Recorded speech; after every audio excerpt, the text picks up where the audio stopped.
Donc le thème de la journée,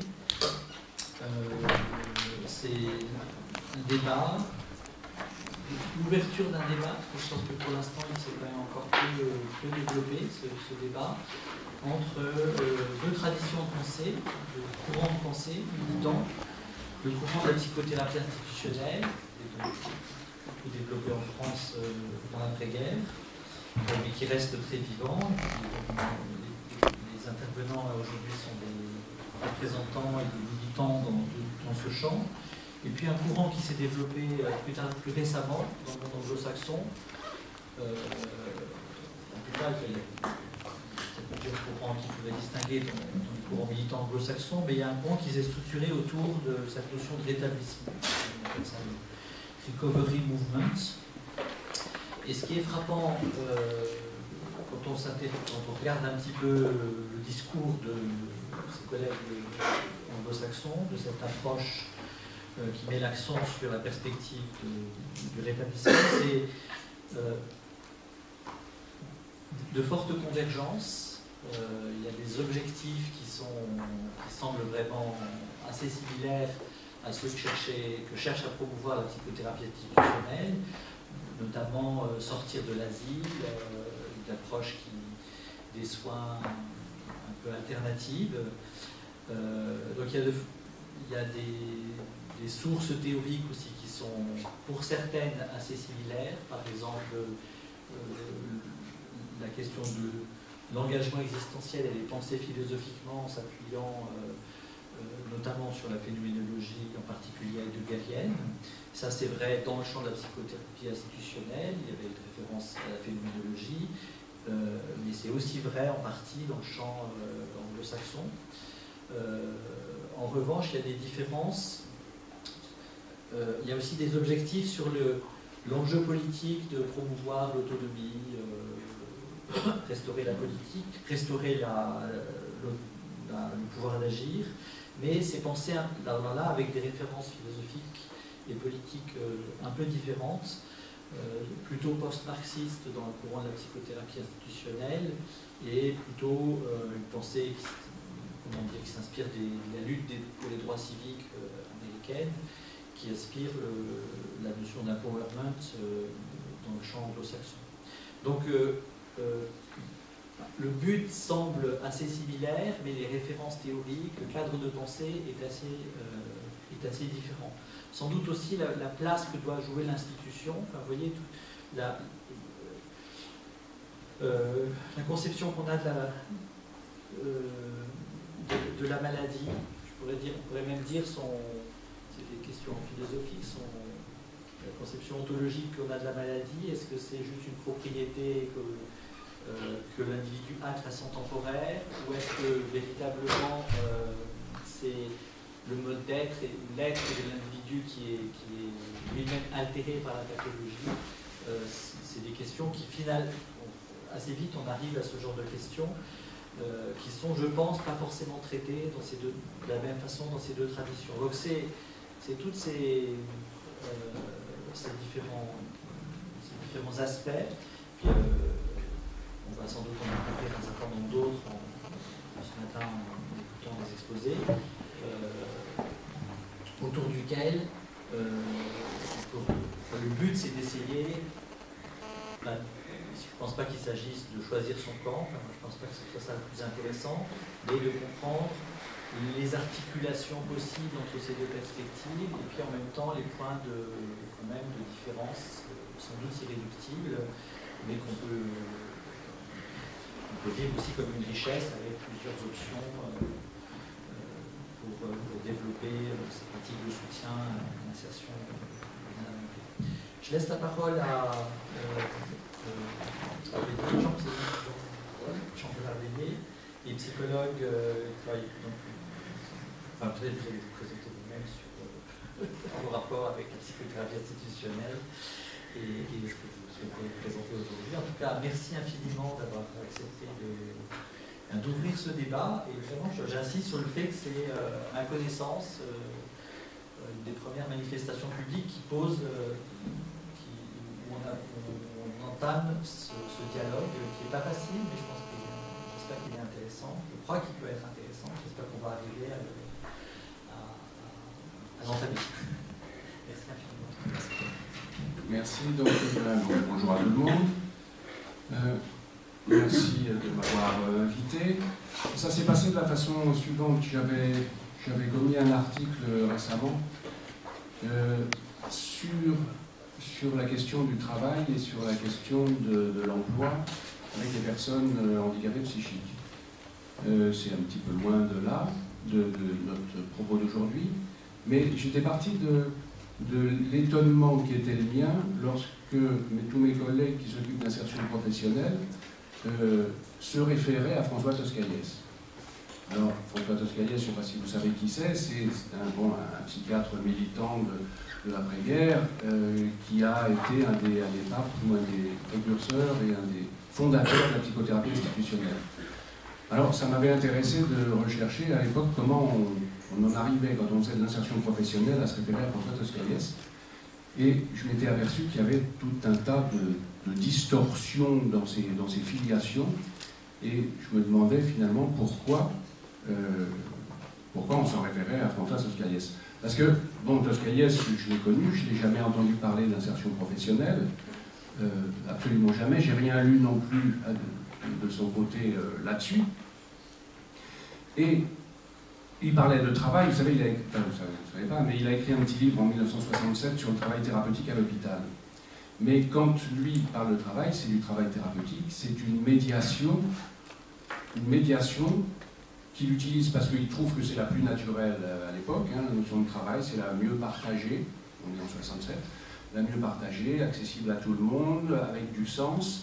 Donc il se sert de cette médiation-là qui lui semble la meilleure pour supporter sa thérapeutique. Bon, on est bien loin de la notion d'emploi, évidemment, alors que à la même époque, Paul Sivadon, lui, travaille exactement sur ces notions-là, c'est-à-dire les liens entre l'hôpital et l'insertion professionnelle, avec d'autres voies de recherche.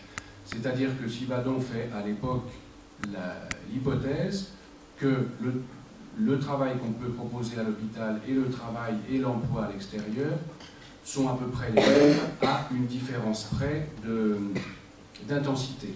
C'est-à-dire il fait l'hypothèse que le travail qu'on va proposer à l'hôpital, un travail est à destination de l'insertion professionnelle et il est simplement édulcoré, simplifié, et il fait l'hypothèse que donc il va y avoir un transfert de compétences et que ce qu'on va avoir appris au sein de l'hôpital en travaillant va pouvoir se déplacer dans le champ social et professionnel.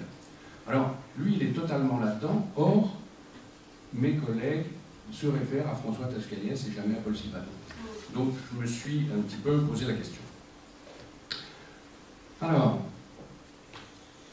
c'est pour ça donc que Bernard Pachou a été intéressé par cet article et il a dit, mais ça il a pensé que c'était un des aléas de la problématique qu'il agitait en ce moment entre donc, nos notions de psychothérapie institutionnelle, je vais dire PTI, ça va plus vite comme je vais le dire un certain nombre de fois, entre donc la PTI et la notion de rétablissement. Alors, je vais commencer par déblayer le terrain sur ces deux notions en essayant de le contextualiser. C'est-à-dire, voilà, cette discussion, elle arrive aujourd'hui dans une certaine culture, dans un certain environnement, à une certaine époque historique. Alors, j'ai eu la chance de faire partie du paysage psychiatrique français depuis plus de 40 ans, c'est-à-dire que j'ai fait plus de 40 ans de travail de secteur psychiatrique, donc ce qui m'a permis évidemment de voir un certain nombre d'évolutions, et même d'assez importantes évolutions. Je préciserai donc que je suis aujourd'hui retraité, donc je suis retiré du travail actif au sein du secteur, mais j'ai été formé par la BTI. C'est vrai que c'est ce qui m'a formé.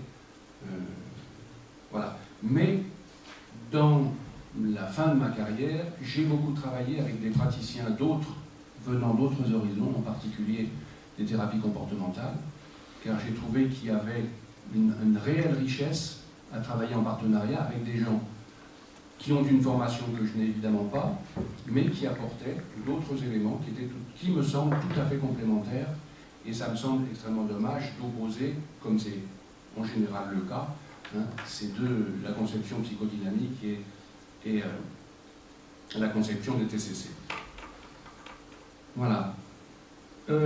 Alors, je ne vais pas faire de généralisation hâtive, quoique quand je vais vous parler de mes collègues de travail d'avant, c'est-à-dire c'est en général des gens qui ont à peu près mon âge, donc un petit peu des vieux croutons, et je vais dire un petit peu ce que, non pas ce que les gens de mon âge et de ma profession pensent, mais ce que ceux que j'ai côtoyés pensent. Hein. Donc pas de généralisation, mais je vais parler vraiment de la place que j'ai eue dans le paysage psychiatrique. Alors, les psys que j'ai fréquentés étaient en général de formation psychanalytique et français. Et quand on dit français, ça veut dire vraiment franco-français. C'est-à-dire que dans la psychiatrie de mon époque, hein, on est persuadé absolument que ce qu'on a inventé en France, c'est le parangon de l'excellence, et qu'il n'y a rien de mieux, c'est pas la peine donc d'aller chercher ailleurs. Cette idée-là, elle est il me semble très importante, et ça perdure encore dans cette génération-là. Je vous dirai après que les jeunes sont beaucoup mieux, mais dans cette génération-là, c'est quelque chose qui perdure. C'est pas la peine d'aller chercher ailleurs, parce qu'on est persuadé que la politique de secteur, que, en parenthèse, on n'a pas tellement fait vivre, hein, mais que la politique de secteur, c'est nec plus ultra, forcément. Un exemple parmi plein, mais il y a eu un livre cette année paru au PUF, un gros volume de plus de 1000 pages, qui s'appelle Manuel de psychiatrie clinique et psychopathologique de l'adulte. Alors, je vais critiquer d'autant plus facilement que j'y ai participé. Il y a plus de 1000 pages, il n'y a pratiquement aucune référence étrangère. C'est-à-dire, on se veut se faire une Bible, hein, de psychopathologie clinique, et pratiquement, il n'y a aucune référence étrangère. Il n'y a aucune référence à d'autres écoles que l'école psychanalytique. J'exagère un petit peu, mais pratiquement, c'est ce qui ressort quand on l'explique.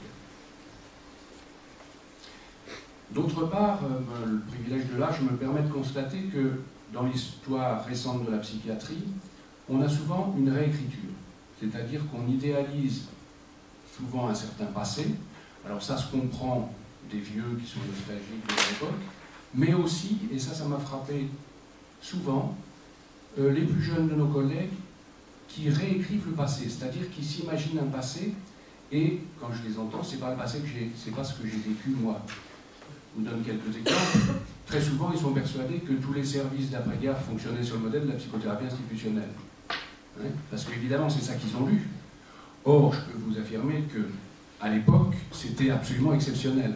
Hein, et c'était vraiment quelques services. Évidemment, c'est ceux qui l'ont écrit.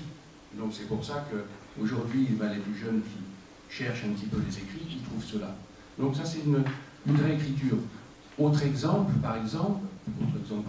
bien ça. Autre exemple, les jeunes sont persuadés que les infirmiers choisissaient le cursus psychiatrique parce qu'ils avaient envie de faire de la psychiatrie. Vous savez, vous ne savez pas, mais à l'époque, avant 92, je crois, il y avait 2 diplômes d'infirmier psychiatrique, le DE, hein, pour les soins généraux, et le diplôme psychiatrique. 2 voies différentes.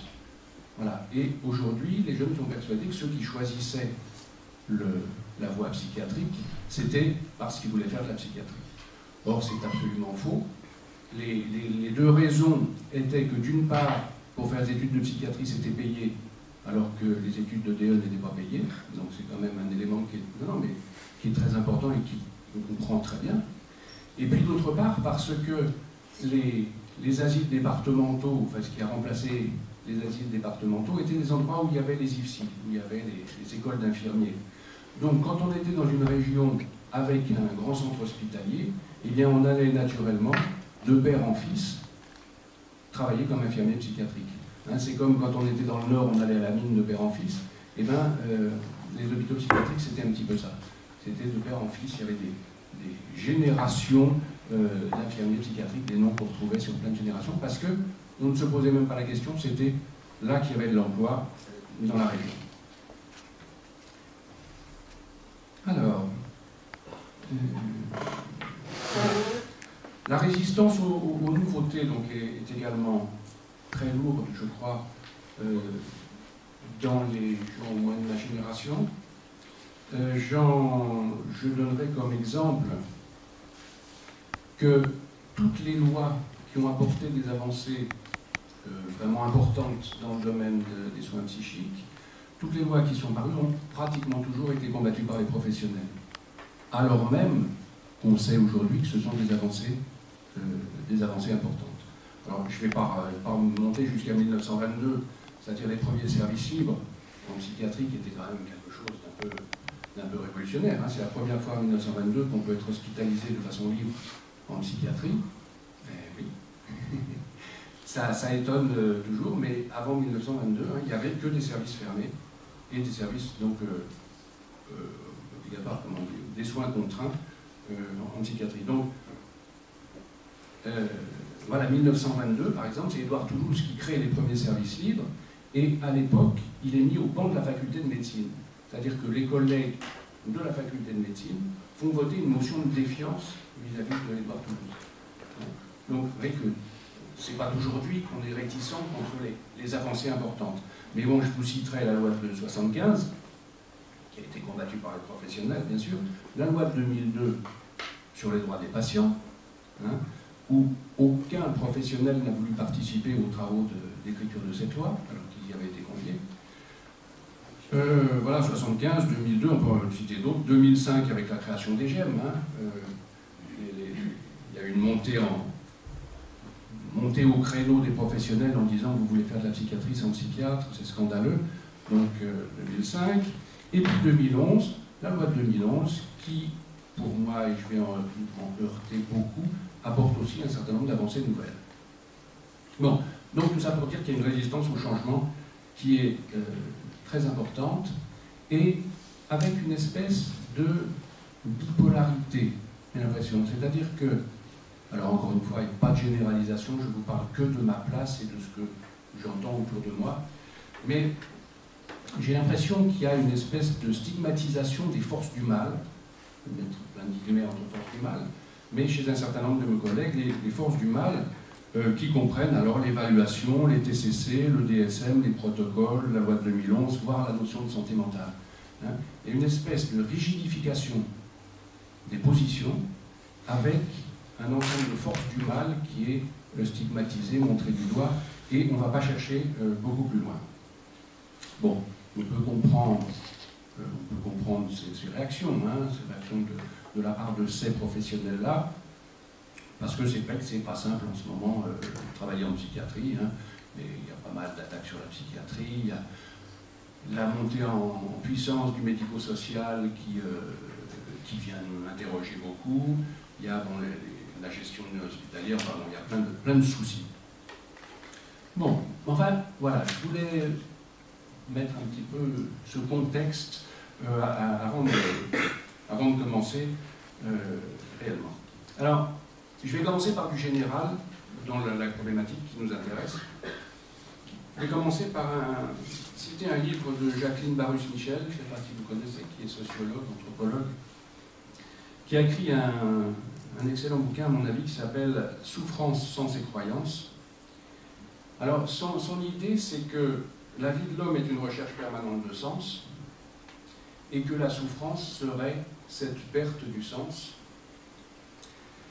Et dans cette recherche du sens perpétuel, l'idée de croyance, avoir des croyances, est le fondement essentiel de cette recherche. C'est pour ça qu'elle étudie donc, je la cite, comment les pratiques qui prétendent soulager la souffrance, quels que soient les référentiels, visent à restituer un cadre signifiant ou un fil conducteur au sujet en panne. Alors, il est bien évident que quand on lit cette phrase-là, on va buter sur cadre signifiant et fil conducteur. Et j'ai vraiment le sentiment que ces deux expressions peuvent tout à fait correspondre à la PTI, le cadre signifiant, et le fil conducteur pour le rétablissement.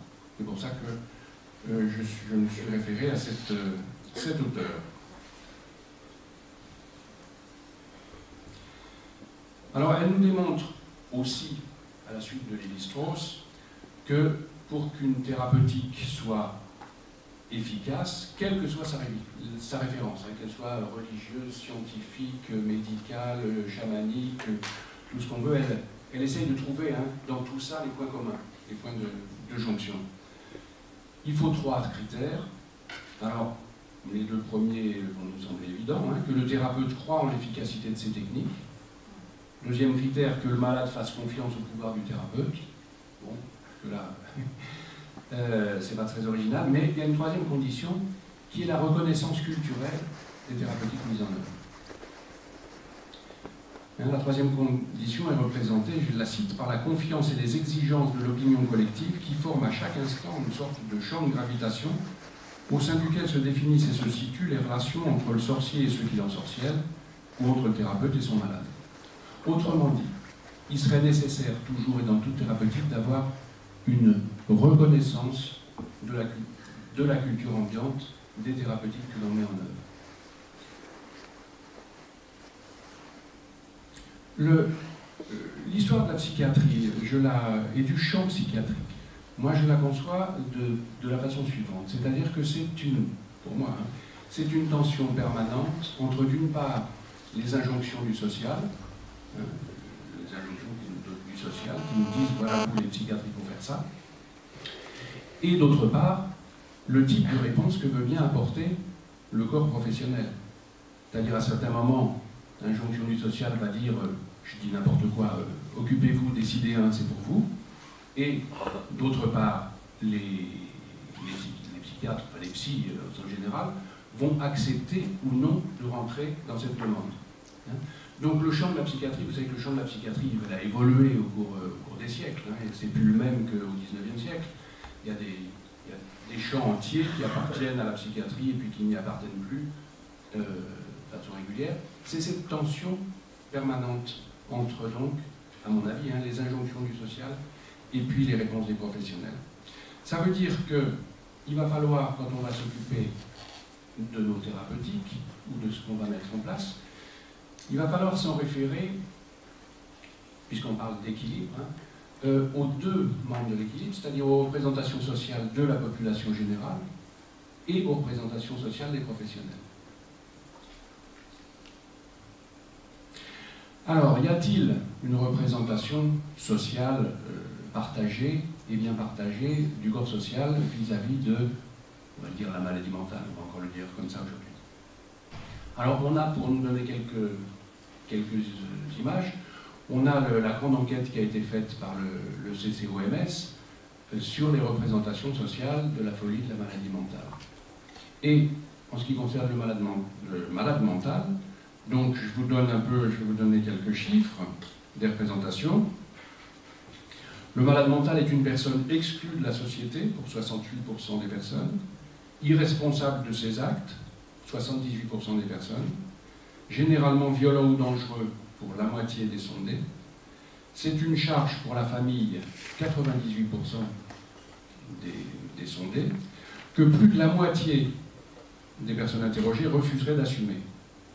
Autrement dit, on a une représentation qui est quand même très hospitalière. Le malade mental, c'est quelqu'un qui relève de l'hôpital. Alors c'est ce qui était écrit au XIXe siècle, c'était même la définition de la maladie mentale, c'était quelqu'un qui relève de l'hôpital spécialisé. Aujourd'hui, c'est un petit peu moins raide, mais on a quand même une représentation qui est très hospitalière, c'est-à-dire que les malades mentaux, vous vous en occupez à l'hôpital. Et puis alors, qu'est-ce qu'il en est du côté des professionnels? Évidemment, elles sont beaucoup plus nuancées.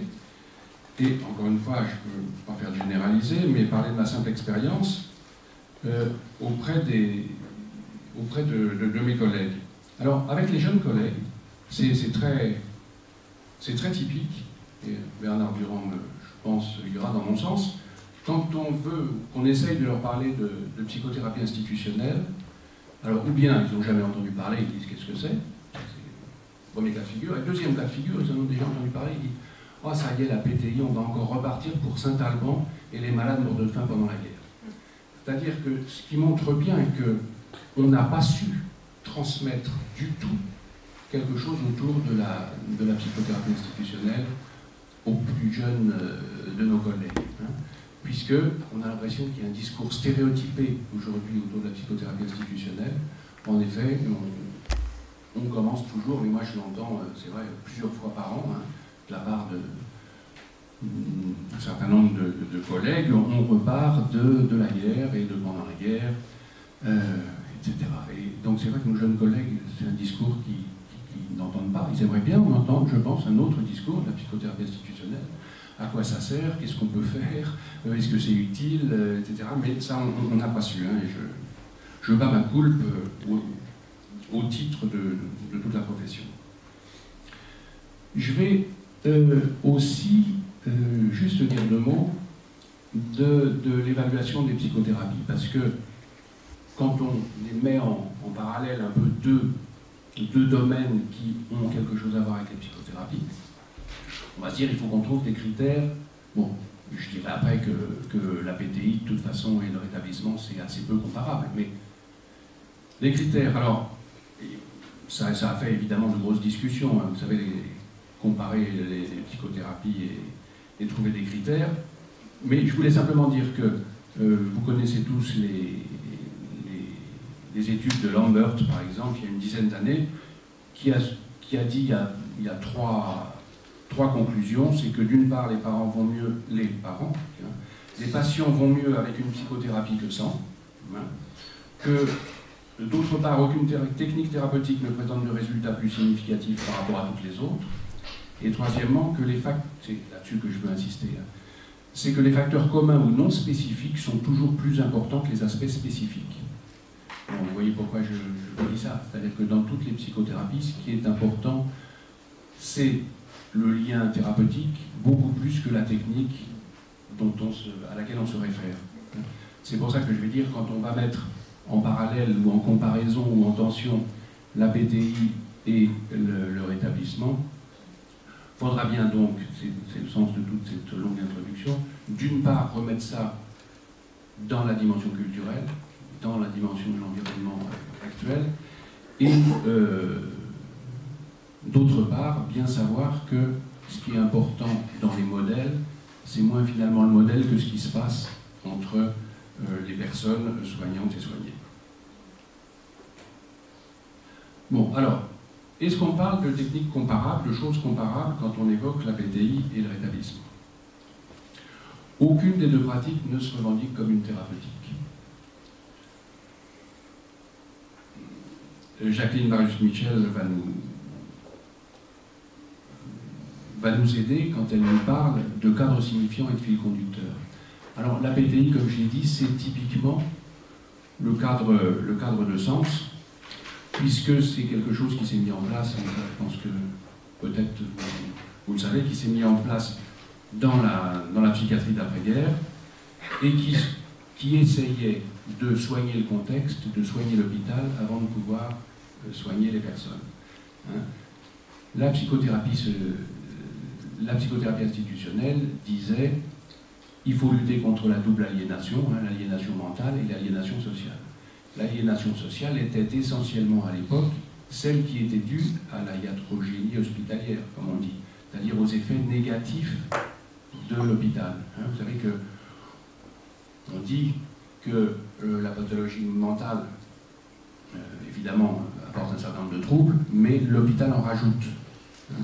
Donc c'est ce qu'on appelle les effets pervers de l'hôpital, et la PTI souhaitait soigner tous ces effets pervers de l'hôpital pour pouvoir soigner. C'est pour ça que Toscaïès, par exemple, mais aussi Bonafé ou d'autres, parlent beaucoup d'ambiance. Hein. Il faut que l'ambiance soit bonne pour pouvoir soigner. D'ambiance, de climat, on parle aussi de climat, et on parle même d'asepsie. Toscaïès parle de la notion d'asepsie. C'est-à-dire, c'est exactement, la PTI, c'est une pratique d'asepsie. C'est-à-dire que ce n'est pas du soin, mais c'est la condition du soin.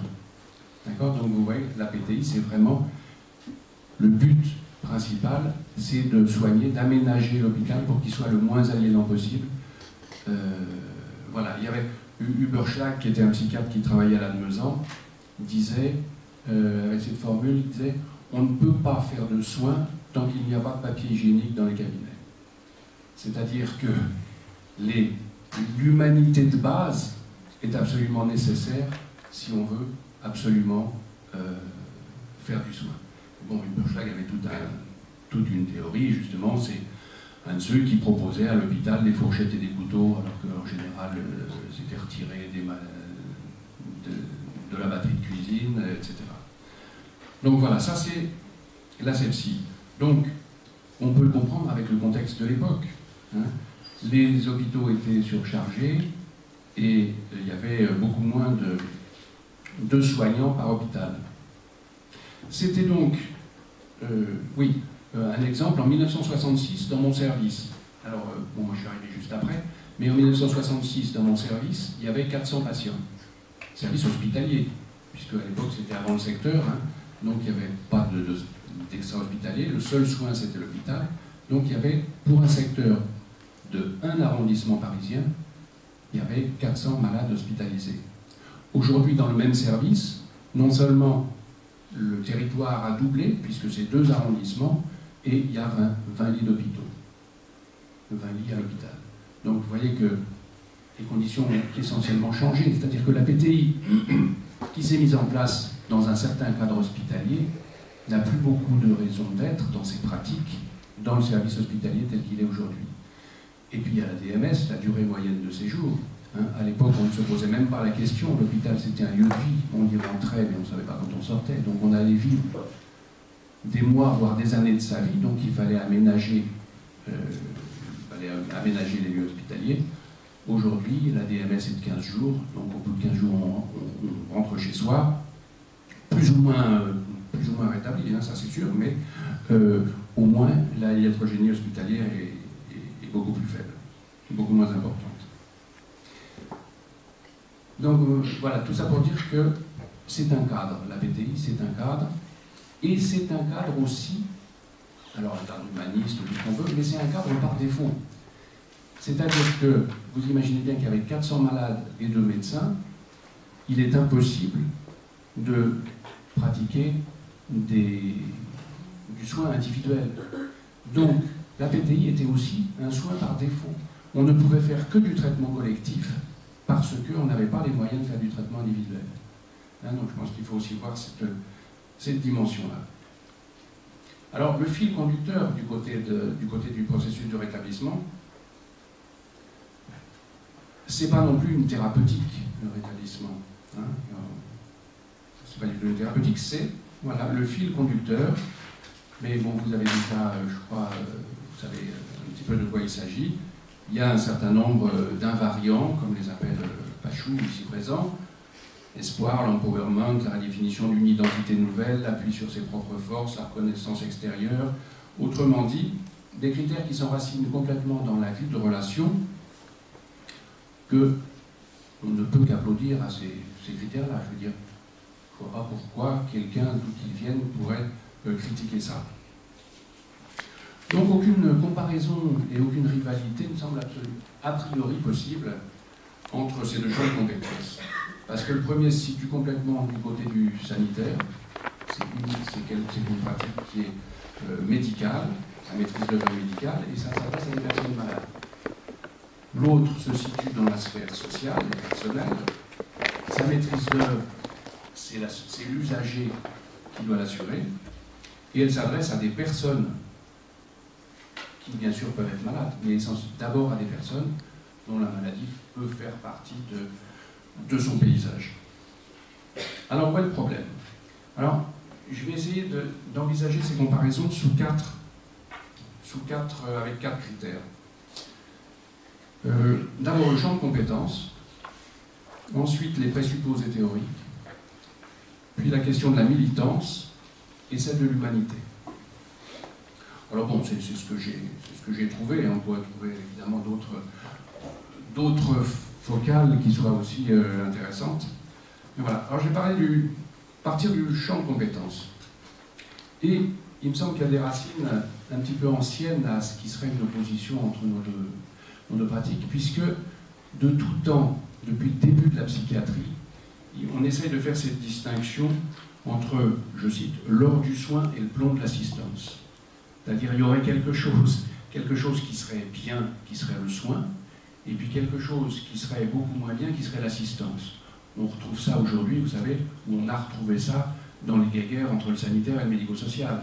Hein. C'est toujours la même chose. Depuis le début de la psychiatrie, depuis que la psychiatrie est psychiatrie, il y a cette distinction, on fait cette distinction entre le soin et puis ce qui ne serait que l'assistance. Je mets tous les guillemets, évidemment.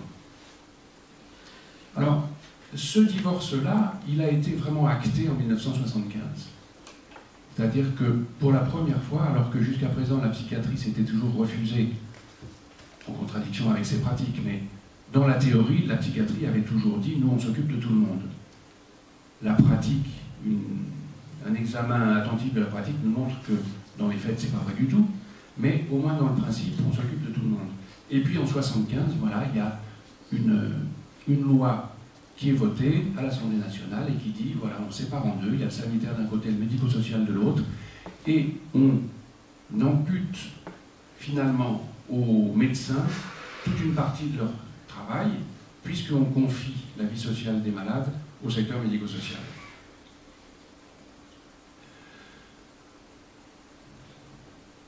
Alors, donc les médecins à l'époque ont vécu là une vraie trahison, hein. On leur a pris une part de leur travail, et on a parlé, le syndicat des psychiatres de l'époque parlait d'une loi scélérate. Hein, alors évidemment qu'on en est plus loin, mais comme je disais, hein, les psychiatres ont toujours, enfin les psychiatres, moi qui ne suis pas psychiatre, je m'associe à eux, hein, ont toujours refusé enfin ont souvent refusé les nouveautés. Alors quelle était la position des psychiatres? C'est de se dire il faut absolument revendiquer que tout est soin. Tout est soin. Alors, et je vais vous donner une citation de l'époque, tout est soin, ça veut dire que toute la vie du malade doit être intégrée dans les soins. Ce sont les soins qui sont l'alpha et l'oméga du trajet du patient. Hein. Je vous donne une phrase qui aujourd'hui, c'est vrai qu'elle peut faire sourire, hein. C'était l'Association scientifique des psychiatres des hôpitaux en 1981, donc quelques années après la loi de 75. Et Audizio, qui était, pour ne pas le nommer, qui était donc secrétaire général, je crois, du syndicat, disait « Toute démarche de prise en charge d'un malade doit être une démarche thérapeutique, qui s'inscrive dans un projet thérapeutique, maîtrisé par des thérapeutes. Soins, réhabilitation et vie sont une triple dynamique d'un même projet qui est l'entreprise soignante. » Donc tout ce qui concerne le malade doit être intégré aux soins. Alors c'est évidemment des positions de résistance, hein, avec c'est un peu too much, hein, comme argumentation, mais enfin c'était l'argumentation de l'époque. Il faut revendiquer que tout est soin et que tout appartient aux soins. Alors je pensais que c'était un petit peu... Non, t'as bon. Non, j'ai l'impression que vous... Ah bon, d'accord. Non, j'avais l'impression que vous n'étiez pas d'accord, mais vous avez le droit de m'interrompre, hein, bien sûr. Et dire que tout est soin, c'est pas pareil. Ça, on peut dire que tout est soin, mais de là à dire que tout doit être encadré par les soignants, c'est encore un pas de plus. Voilà, non mais je pense qu'il y a des rigidifications sur des positions, justement parce que c'était une guerre. Donc quand il y a une guerre, quand il y a un rapport de force, je dirais ça. En conclusion, il y a des rigidifications qui se font. Enfin, vous voyez, c'est des positions absolument extrêmes. Et j'ai retrouvé un article que j'avais écrit en 2005, donc 30 ans après la loi de 75, au moment où on remettait en chantier la nouvelle loi, et alors que je pensais que les crispations étaient terminées, et je notais à ce moment-là, donc en 2005, j'avais intitulé l'article « La guerre de 2005 aura-t-elle lieu ?» et je remarquais déjà, ou encore, d'autres crispations, les mêmes, alors peut-être moins intenses, mais qui se remettaient à jour. Et je pense que cette notion, si vous voulez, cet ancien divorce laisse encore des traces chez pas mal de nos collègues. Alors, les plus jeunes, évidemment, de nos collègues, ils ont connu autre chose. Ils ont connu bien souvent qu'un secteur qui s'est chronicisé. Ils n'ont pas connu le divorce de leurs parents, le divorce de la loi de 75. Et beaucoup se sont intéressés au mouvement de réhabilitation psychosociale qui qui lui-même a enfanté les pratiques autour du rétablissement. Mais le mouvement de réhabilitation sociale, à mon avis, a acté cette chose fondamentale qui est que le projet du malade n'appartient pas à son projet de soins, mais c'est l'inverse, le projet de soins appartient au projet du malade. Alors ça, bon, aujourd'hui, c'est des choses qui nous semblent assez évidentes, mais ça n'était pas encore pour les soignants il y a quelques années. Alors, pardon ? Je ne savais pas encore. Tu savais pas encore. Bon, alors tu es plus pessimiste que moi. Et ceux qui résistent, donc, et qui continuent à, comme dit Bernard, ceux qui continuent à être dans le soin 100% soin, mettent en avant leur attachement à la PTI, non pas pour des raisons qui tiennent essentiellement à une incompatibilité des pratiques, mais plutôt à une fidélité d'un temps où le psychiatre pouvait s'occuper de tout et avait mission de s'occuper de tout. Hein. Vous savez que le secteur, la mission du secteur, c'est de prendre en charge le malade depuis la prévention jusqu'à la réinsertion sociale. Hein. C'est-à-dire c'était une mission on s'occupait de tout. Et puis donc depuis 1975, les choses ont été, se sont divisées. Alors aujourd'hui, on a une vision après la prédominance beaucoup plus sociale et des soins qui deviennent accessoires ou un aléa de l'histoire de la personne. Et je vais vous donner une anecdote qui permet de mesurer ce cheminement, c'est-à-dire que autrefois on pensait que le soin était d'abord le préalable de toute façon à toute possibilité éventuelle d'insertion. C'est-à-dire d'abord il fallait soigner et puis guérir, entre guillemets, et puis alors là, quand on était bien guéri, on pouvait se réinsérer. Aujourd'hui, vous savez que les choses se jouent tout à fait autrement, c'est-à-dire que la réhabilitation, c'est un mouvement synchronique, c'est-à-dire que tout le monde agit au même moment autour de la personne selon ses difficultés. Donc je voulais dire que il y avait un psychiatre qui s'appelait Alain Sertoux, que nous avons bien connu, qui était vraiment quelqu'un qui a beaucoup travaillé dans le cadre de la PTI et qui était un grand militant. Et en particulier, dans ces années-là, je me souviens qu'il avait inventé un terme que personne d'autre n'employait, qui était le terme de citoyenneté, qui est un terme qui aujourd'hui, évidemment, est dans toutes nos bouches, mais c'est le premier que j'ai entendu parler de citoyenneté concernant les malades psychiques. Et ce qu'il nous disait, c'est le malade mental, je vous donne le vocabulaire de l'époque, hein, aujourd'hui on ne dit plus beaucoup les malades mentaux, le malade mental doit pouvoir accéder à la citoyenneté. Alors qu'aujourd'hui, évidemment, on dirait tout autre chose. On dirait le malade est un citoyen et un citoyen peut être malade. C'est-à-dire que, vous voyez que les choses ont quand même beaucoup basculé. Hein, le malade peut être un citoyen, ben non, on est citoyen, et puis il y a un aléa qui est la maladie chez tout citoyen. Alors, ça c'était un petit peu pour le premier point, hein, les champs de compétences. Vous voyez que c'est encore quelque chose qui est un soubassement qui existe encore. On peut s'opposer parce qu'on n'est pas d'accord sur les champs de compétences et leur largeur de spectre. Deuxièmement, les théories sous-jacentes. J'ai encore combien de temps? J'ai encore du temps. Faut qu'on fasse la pause à... Non, mais tout va bien, je suis dans les temps. Les théories sous-jacentes. Alors, on sait que la PTI se revendique comme fille de la psychanalyse, de la psychanalyse lacanienne. Quant au mouvement de réhabilitation psychosociale, il est arrivé en France à une époque où, parallèlement, on commençait à parler de thérapie comportementale. Donc il y a souvent eu un copier-coller, enfin il y a eu une confusion chez beaucoup de professionnels entre la réhabilitation et le comportementalisme, qui est une association d'idées évidemment beaucoup trop rapide. Mais si certains veulent mettre en rivalité des pratiques d'inspiration différentes, ça va être très souvent pour défendre ses propres théories, la psychanalyse d'un côté, les TCC de l'autre. Et pourtant, on sait que entre la psychanalyse et la PTI, il y a quand même une marge, ça n'a rien à voir. Enfin, ça n'a rien à voir. Il y a évidemment un vocabulaire commun, il y a des concepts utilisés sont les mêmes, mais dans les pratiques, il y a évidemment, c'est très très loin. Je vous renvoie à un article de Cyril Bouvet qui a un bon article où il explique comment les institutions qui disent qui disent se référer à la psychanalyse, en fait, ont une pratique qui mélange beaucoup de pratiques, dont des thérapies comportementales, des éléments comportementaux qui ne disent pas leur nom, mais sans le vouloir. Ben voilà, donc il y a loin donc, de la psychanalyse à la PTI, comme il y a loin des TCC à la réhabilitation. Les TCC peuvent éventuellement faire partie de la réhabilitation, mais il n'y a pas d'assimilation commune. Et donc, vous voyez qu'il y a une crispation derrière nos deux champs PTI et rétablissement. Je crois qu'il y a une crispation autour de deux éléments qui seraient aussi la psychanalyse et les TCC. Alors avec vous voyez, des distorsions, hein, je parlais de distorsions dans les filiations au début avec Toscaïès. Là aussi, il y a une distorsion et une rigidification des deux positions. Et on demande souvent aux professionnels, enfin c'était le cas à notre époque, de choisir leur camp. Quel est ton camp?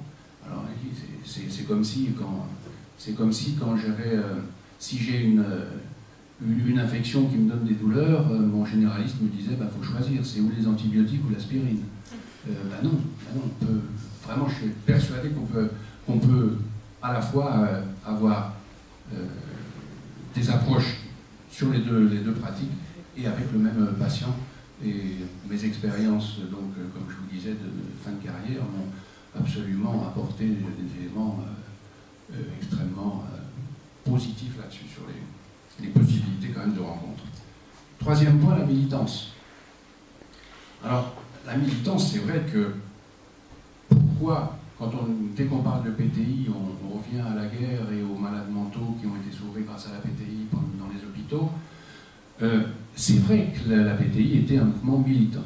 Un mouvement militant qui militait pour plus d'humanité, pour des lieux de soins beaucoup plus humains, et ils ont apporté un certain nombre de pratiques et un certain nombre d'améliorations.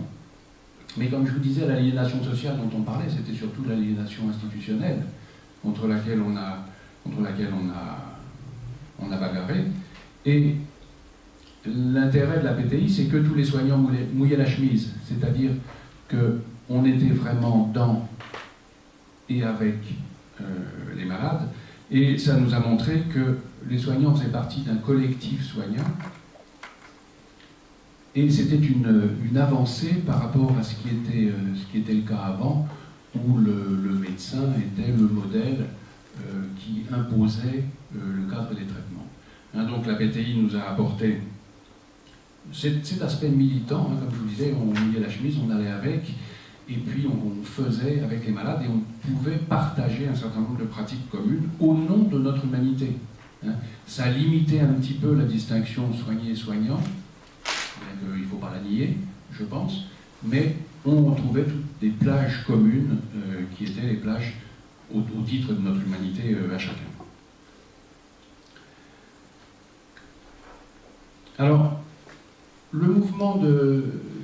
Bon, et puis c'est vrai qu'il y avait des soubassements. Hein. Vous savez que Toscaïès disait que la PTI devait marcher sur deux jambes, la psychanalyse et le marxisme. Hein.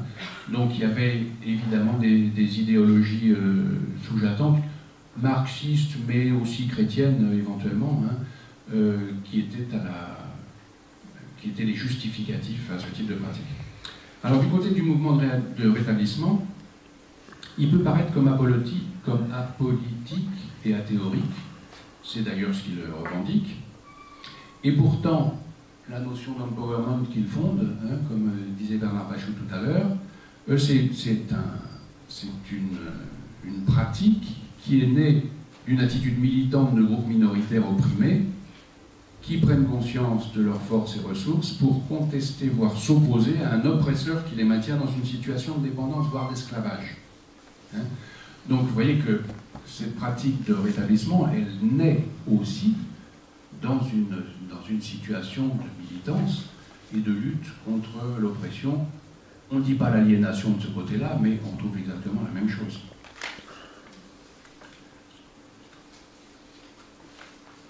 Alors, on ne parle pas de révolution quand on parle de rétablissement, mais on parle de changement de paradigme. Okay, hein, les tenants parlent de changement de paradigme, donc c'est peut-être une révolution douce, mais je pense qu'on est quand même quelque part aussi du côté de quelque chose qui doit changer ou inverser les rôles. Alors, je pense personnellement que le rétablissement, le mouvement de rétablissement, vient un petit peu terminer le boulot qui a été mis en place par la PTI. C'est-à-dire que je pense qu'il y a, enfin il me semble, qu'il y a une continuité idéologique depuis Pinel qui supprime les chaînes de ces malades selon l'histoire.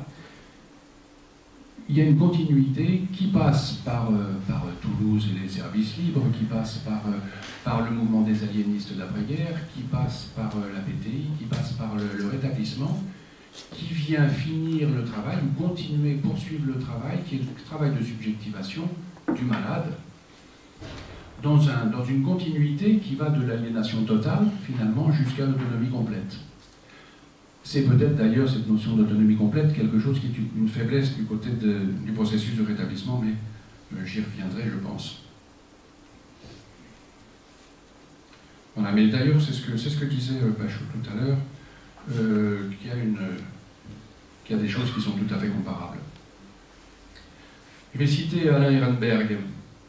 Quand il parle de la psychanalyse, il y a 15 ans,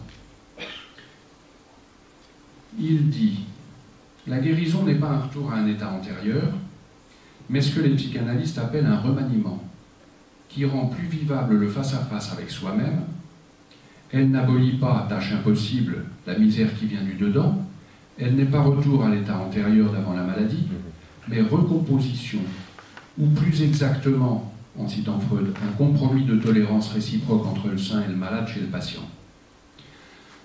Un malade d'une espèce nouvelle apparaît sur la scène au sens où l'attention se porte sur un sujet de la maladie. En fait, toute cette définition-là, si on disait c'est une définition du rétablissement, ça serait exactement pareil. Donc il définit la psychanalyse, et vous voyez que le rétablissement, on a des choses qui seraient un petit peu pareilles, à un détail près, peut-être, c'est qu'il parle du sujet de la maladie, nous, on dirait plutôt sujet de sa vie, hein, si on est dans le processus de rétablissement, donc quelque chose de beaucoup plus large. Voilà, le combat de la subjectivation. Les deux mouvements ont cherché le même but, ont travaillé dans la même direction à des époques différentes, avec des pratiques différentes que l'on peut attribuer aux conditions de vie et surtout de prise en charge historiquement marquées. Hein, je rappelle, 1960, le seul soin est hospitalier, les services sont surchargés, les maladies restent longtemps. 2014 versus 2014, 80% des personnes ne seront jamais hospitalisées, des personnes suivies en psychiatrie ne seront jamais hospitalisées, et la question de l'insertion sociale est une priorité nationale. C'est la grosse question. Voilà, donc sur ce point-là, je dirais que l'accompagnement du processus de subjectivation reste toujours une priorité, mais qu'il faut la traiter avec des moyens adaptés à la culture ambiante. Donc vous voyez que les pratiques de la PTI, je pense qu'elles sont datées historiquement, les pratiques sont datées historiquement, mais qu'on est toujours dans la même chose. Alors, on va revenir justement, on va arriver à cette notion d'humanité. L'humanisation des lieux de soins, on sait que ça a été une des bannières de la PTI. Et en effet, ils ont permis que les choses s'améliorent beaucoup. Mais, à entendre certains professionnels nostalgiques, on a l'impression qu'il n'y a que la PTI qui a permis l'humanisation des lieux de soins. Or, je citerai quand même des éléments qui, depuis, ont été extrêmement importants, comme la loi Kouchner de 2002 sur le droit des malades, l'influence des instances européennes qui installent systématiquement les orientations en matière de soins psychiatriques sous le regard des droits de l'homme. Ça, c'est quelque chose qui est absolument fondamental. Droits de l'homme en psychiatrie, on n'en parlait jamais avant. On ne parlait pas de droits de l'homme. À peine, on ne parlait pas non plus de droits du malade. La rénovation des services hospitaliers a aussi été extrêmement importante.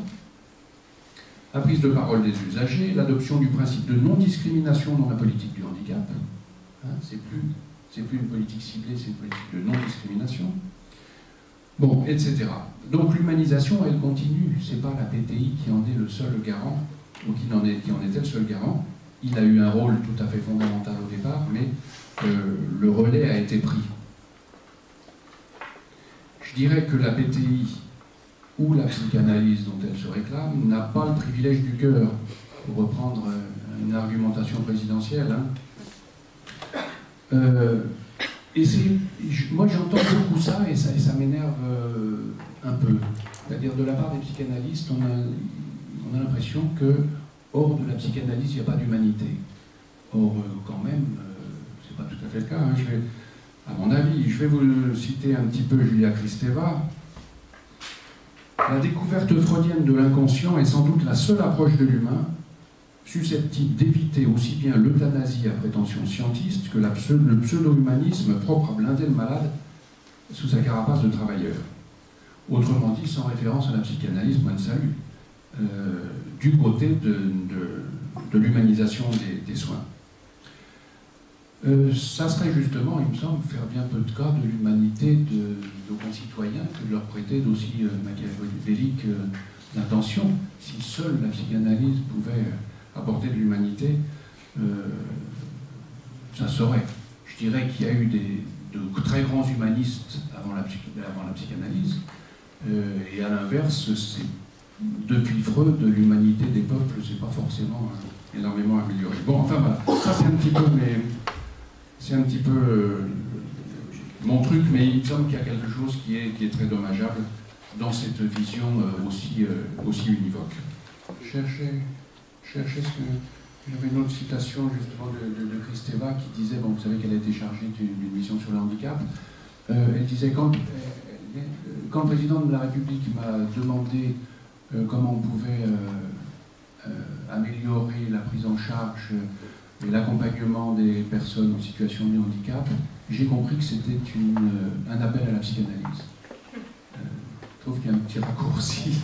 Enfin, je pourrais vous donner la phrase exacte. Hein. Bon, alors comme je vais arriver un petit peu vers la fin, je vais...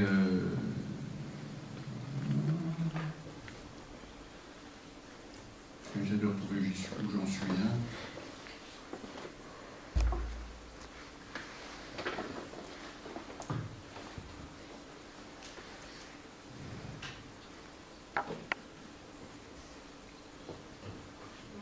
Voilà. Voilà, oui, je voulais citer Patrick Coupechoux, là, puisqu'il est là.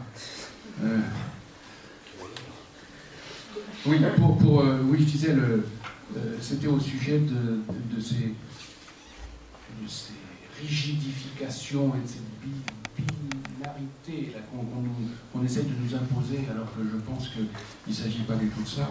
Je citais une phrase de Coupechoux donc, qui disait « Réduire la folie mentale, non, réduire la folie à la maladie puis au handicap, c'est en fait nier cette dimension humaine, et cela a des conséquences dramatiques. » Et je dirais que c'est un petit peu la même chose.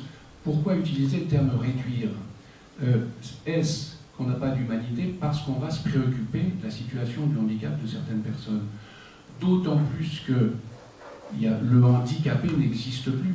Cette position qui était désigner le handicap, alors là je suis d'accord avec lui, qui est stigmatisante, n'existe plus puisque vous savez que maintenant c'est le contexte qui est handicapant. Le handicap est situationnel, c'est-à-dire que c'est l'environnement, le défaut d'environnement qui est cause de handicap. Le handicap n'est plus centré sur la personne, il est centré entièrement sur l'environnement. Donc je pense que là, il y a plutôt une amélioration. On ne réduit pas la personne à son handicap. Il y avait un risque, c'est vrai, mais on a maintenant des éléments qui permettent de nous aider avec cette évolution de la notion de handicap d'aujourd'hui. Alors, évidemment, on répondra qu'entre les paroles et les textes de loi et puis la réalité, il y a souvent un monde. Mais je répondrai que les meilleurs vecteurs là-dedans pour faire passer la théorie dans la pratique, ce sont les personnes elles-mêmes, les personnes en situation de handicap, et c'est quelque chose qui est parfaitement intégré par les personnes handicapées. Je zappais l'autre fois, vous voyez, je dis encore personnes handicapées, alors que je zappais l'autre fois sur le Téléthon, et toutes les personnes qui étaient en fauteuil, aucune ne se reconnaissait comme personne handicapée. Tout le monde parlait de personnes en situation de handicap. Hein. Mais ce ne sont que des mots, mais ça me semble extrêmement important.